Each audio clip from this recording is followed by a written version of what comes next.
Mummy फूफा से ठुकाई करके थक चुकी थी, तो मम्मी मुझे बोली, मेरे पैर दबा दो।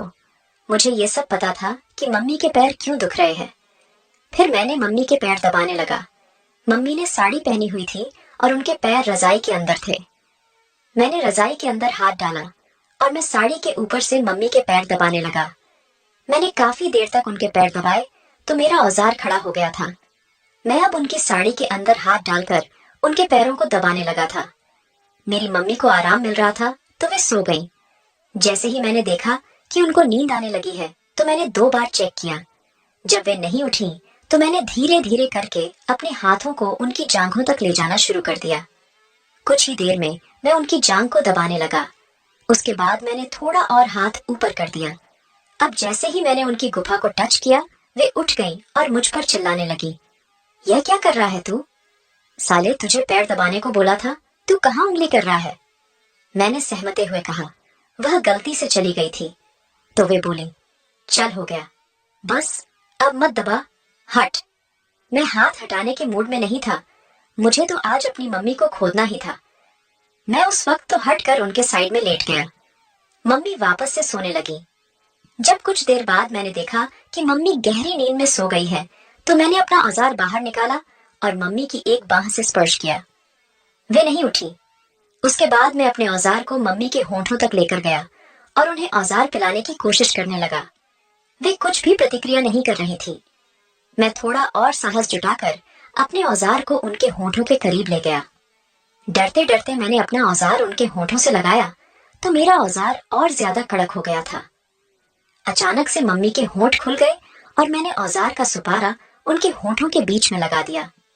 उसी समय मेरे औजार से एक लार की बूंद मम्मी के मुंह में चली गई। मम्मी ने जीभ से अपने मुंह को चलाया तो उनकी जीभ मेरे औजार के सुपारे से लगने लगी। मेरी मम्मी शायद सपने में थी तो वे मेरे औजार को जीभ से पीने लगी। अब मुझसे रहा नहीं गया। मैंने हाथ से उनकी गोले दबा दी। वे कुछ नहीं बोली। मुझे लगा कि मम्मी पक्का सो गई है। अब मैंने उनकी साड़ी को उनके घुटनों तक चढ़ा दी। मुझे अब अपनी मम्मी के गर्म घुटने दिखने लगे।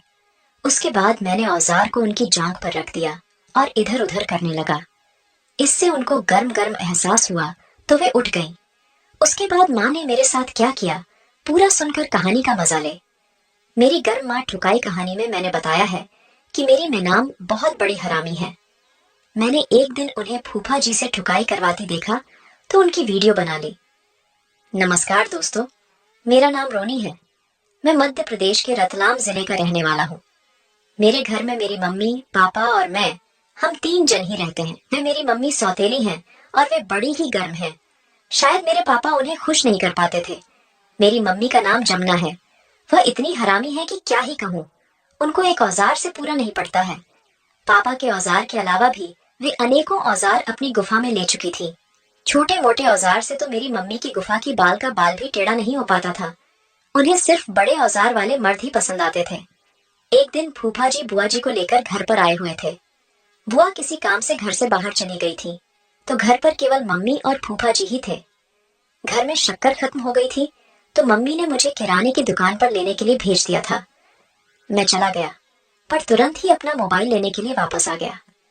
वापस आकर मोबाइल उठाया ही था कि मुझे वह सीन देखने को मिल गया जिसने मेरे औजार को माँ की गुफा दिला दी थी। जैसे ही मैं मोबाइल उठाकर वापस बाहर आने को हुआ कि फूफा जी की आवाज आई। उन्होंने मेरी माँ से कहा, मैं फ्रेश होकर आता हूँ और हाथ पैर धो लेता हूँ, तुम चाय बना दो। यह सुनकर मेरी मम्मी चाय बनाने के लिए किचन में चली गई। फूफा जी ने अपने पैंट चड्डी को निकाल दिया और उन्होंने अपनी कमर पर एक तौलिया लपेट ली। वे बाथरूम में चले गए। तब तक मैं चला गया और जल्दी